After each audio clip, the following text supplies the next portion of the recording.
Savais-tu que les frères Grimm ont écrit près de 201 contes? Ils ont écrit leur premier recueil de contes en 1812, il y a 208 ans. Ils ont écrit des contes comme Blanche-Neige, Réponse, Hansel et Gretel.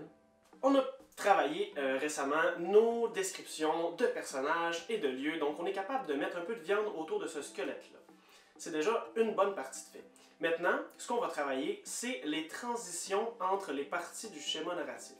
Les transitions, on voit ça un petit peu comme les nerfs qui tiennent tes membres, tes muscles et tout. Donc, l'objectif, c'est d'avoir une belle transition entre ta situation initiale, ton élément déclencheur, tes péripéties. On veut que ça coule bien, on veut avoir du plaisir à lire. Ces petites transitions-là, on appelle ça souvent des marqueurs de relation. Les marqueurs de relation, c'est des petits mots qui font couler ton histoire comme une rivière pour que ce soit plaisant. Je vais donner des petits exemples. Cependant, alors, d'abord, enfin, pour commencer, il était une fois, finalement, de toute façon, soudainement. Ça, c'est quelques petits exemples. Tu peux en mettre, si tu vas voir sur Internet, tu vas voir, il y en existe des tonnes et des tonnes qui sont là pour embellir ton texte. Ce qu'on va faire pour travailler ça, c'est qu'on va écrire un début d'histoire en choisissant un des trois personnages que vous avez fait dans l'épisode 1.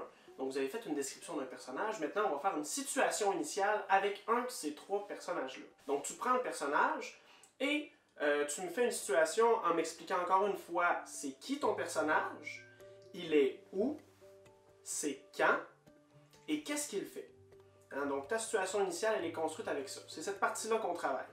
Dans ta situation initiale, selon ton code de couleur, tu dois me mettre un certain nombre de marqueurs de relation. Hein? Donc des petites transitions pour que ton texte soit beau. Une fois que c'est fait, tu peux maintenant passer à l'élément déclencheur. Okay? On n'ira pas plus loin que ça. Okay? Mais l'élément déclencheur, dis-toi qu'il est gros comme mon cou. Fait que c'est pas une partie qui est énorme, c'est une petite partie. D'accord? Donc c'est vraiment important que tu m'écrives pas un texte super long pour l'élément déclencheur. Mais tu peux faire plus qu'une phrase. Tu dois écrire aussi des marqueurs de relation dans ton élément déclencheur selon ton niveau de code de couleur. Donc c'est un défi que je te lance. Tu vas voir que il faut que tu sois imaginatif pour sortir plusieurs marqueurs de relation pour que ce soit joli.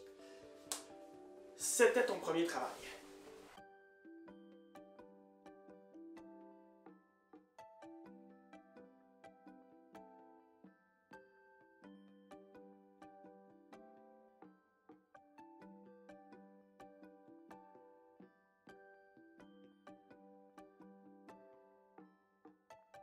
Voilà, tu devrais avoir un bon début d'histoire. Et on arrête là, donc continue pas tout de suite, sinon ben, tu vas gâcher mes prochains exercices. Donc arrête-toi à l'élément déclencheur. Et comme tu sais, tu peux déjà nous partager tes histoires, nous partager tes choses sur les réseaux sociaux et en commentaire pour que je puisse les voir. On va se tenir à ça aujourd'hui. N'oublie pas de faire ton code de correction. Encore une fois, je te répète qu'il est disponible sur ma page Instagram et ma page Facebook. Amusez-vous, bonne journée et bon travail!